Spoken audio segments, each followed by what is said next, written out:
A scheme to bring trams back to Birmingham city centre for the first time in over 60 years won't be finished in time for the opening of the modernised New Street station in September.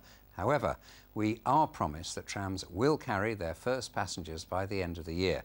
Our transport correspondent Peter Plisner has been assessing the latest progress on the multi-million-pounds project.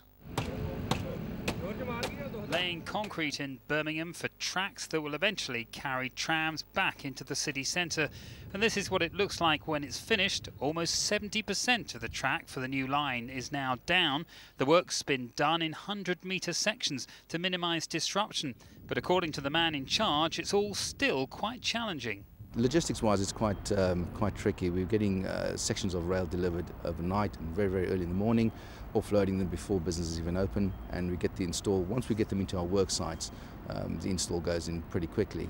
The track laying going on behind me is probably one of the most complex parts of the project. Here, trams have to come down what is quite a steep hill in railway terms, and then round quite a sharp curve before reaching final destination just beside the new Street station.